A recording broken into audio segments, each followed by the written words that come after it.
share, recipe share.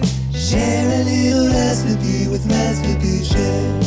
Recipe Share, Recipe Share. Share a little recipe with Recipe Share. Thank you for joining us for this episode of Recipe Share, a program on AADL TV where we take a few minutes to talk about recipes in a featured category. Today's category is 5 ingredients or less. I'm Katie, and as usual, I'm joined today by Elizabeth and Beth to tell us about their recipes. So Elizabeth, tell us what you chose this week. Sure, thanks, Katie. So I'm not exactly sure when this episode is going to air, but as we speak, we're exactly a week past Thanksgiving. So this recipe that I'm sharing is for a salad that I made for Thanksgiving last week. And I always like to have a salad on the table at Thanksgiving. I think you need that like brightness, crispness with all of the rest of the kind of heavier foods. And so this is a really simple, it took just like the simplest but most delicious salad. So you take Brussels sprouts, you really thinly slice them, and then you take a head of radicchio and cut off the kind of tough end and then very thinly slice that. You toast some pecans, you throw in some dried cherries or cranberries, and then you shave Parmesan into it. And then, so those are the 5 ingredients. And then the dressing, I feel like is just kind of pantry staples. So I don't count that as the 5 ingredients. That's honey, Dijon mustard, apple cider vinegar, and olive oil just whisked together. And it was super easy to make, and it was really, really delicious. And it sort of felt fall-like because it was a little bit like the Brussels sprouts and the radicchio, but it was still really light and refreshing on the table. The toasted pecans added this great salty nuttiness. I actually used dried cherries, even though cranberries probably would have been more fitting for Thanksgiving. I prefer dried cherries. The radicchio made this like pops of this beautiful maroon red that kind of gave it some color. And I really like thinly sliced Brussels sprouts. They're like super, I just think they're really yummy, and they're more hearty than, lettuce. So they're really just like crunchy and delicious. And then the dressing was super light. So I made a huge salad of this, tossed it, and brought it to the table, and people loved it. It was so easy, but I think it still felt kind of, I don't want to say fancy, but like it felt special with the shaved Parmesan and the nuts. It didn't feel like a usual just like dinner salad with some veggies. So I loved it. I have a photo here of what it looked like. This is just big, beautiful salad. Anyone could make it, so easy. My mom said I should make it every Thanksgiving, so I will, but I think I'm also going to continue to make it throughout the winter, just as a nice hearty salad to put on the side of dinner. So that's literally it. 5 ingredients or less, simple explanation. And you used raw Brussels sprouts? I did. You slice them really thin and they kind of fall apart a little, but yeah. Do you ever process them, or is it just you could, but I didn't think it was necessary. Like, it wasn't like it was ever like, oh, that's like too much raw Brussels sprout. So I did kind of chop them fairly thin. Yeah. Sounds really good. I bet it's beautiful. It was really pretty. Yeah, that sounds so amazing. I definitely have been seeing some Brussels sprout salads, and I've never tried one before, so I've been curious. So I'm super excited to try this recipe. And I also believe in green salad at Thanksgiving and was missing that this year. So this sounds like an awesome thing to add to the arsenal. And I love that you can keep it on theme with the cranberries and everything. Sounds really, really good. Thank you for sharing. Yeah, it was good. Thanks. Beth, what do you have? Well, I kind of went out of my comfort zone because I made macaroons. I found this recipe in the book 100 Most Jewish Foods, a highly debatable list. I was checking out my roots, and Molly Yeh shared the recipe for for macaroons. So macaroons do have a history with Jewish folks because they don't have flour, these ones. And there's also some relationship to the French macaroons and these, what we call, I don't know, Jewish macaroon. They're coconut macaroons.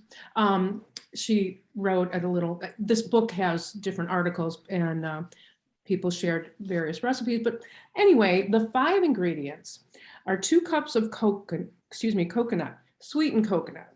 And let me get back to you on that in a moment. So shredded coconut, 2 large egg whites, 1/4 teaspoon of salt, 2 tablespoons of sugar, and 1.5 teaspoons of vanilla extract. That's all. I didn't realize it called for sweetened coconut because I had unsweetened. So it turns out you can just put a tablespoon of powdered sugar in it. And so the initial or key thing for Molly's recipe is that she grinds the coconut up to a fine meal. So I did that. And I'll show a picture of how it looked with the fine meal. And it was also, as she suggested, put through a bag, a pastry bag. But I just had to fashion one out of a plastic bag. So they were very good.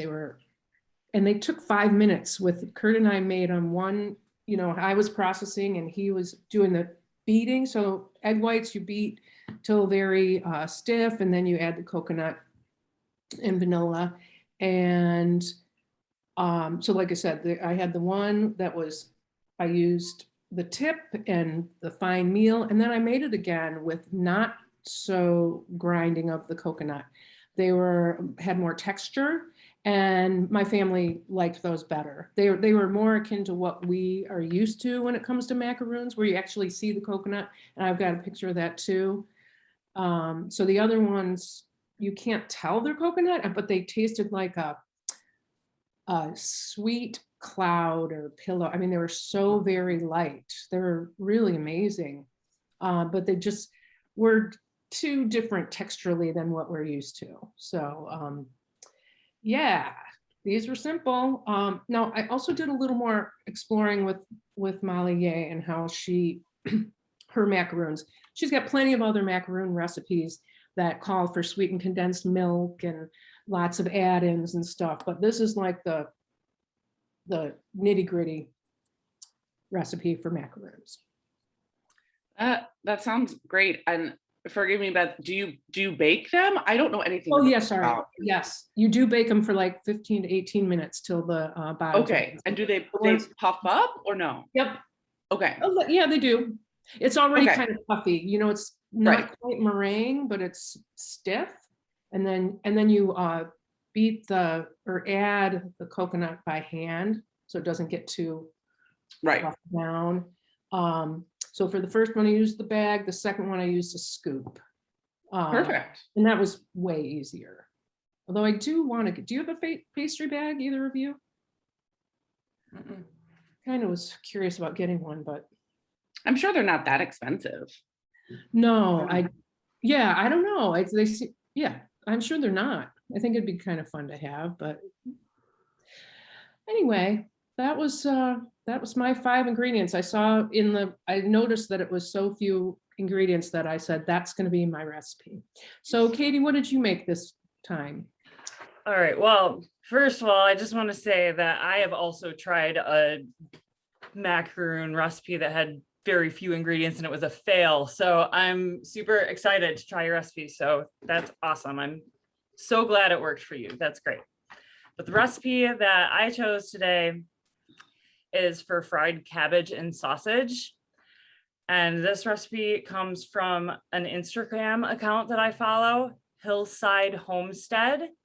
And it's a really cool Instagram account. It's for a Michigan farmer. Her name is Susan Odom, and she raises geese and chickens and goats, and she does cooking demonstrations throughout like northern Michigan. She's just really, really cool. I've been following her for years. She doesn't usually post very many recipes, like I guess some, but this one I saw the picture that she posted of it cooking, and there was a little recipe next to it. I was like, yes, I am trying that for sure. It looks so good.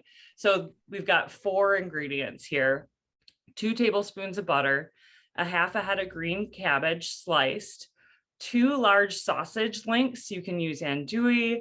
I've used Kogel's Polish sausage. So both times I made this, I used a pre-cooked sausage, but you could use whatever sausage you like, will work.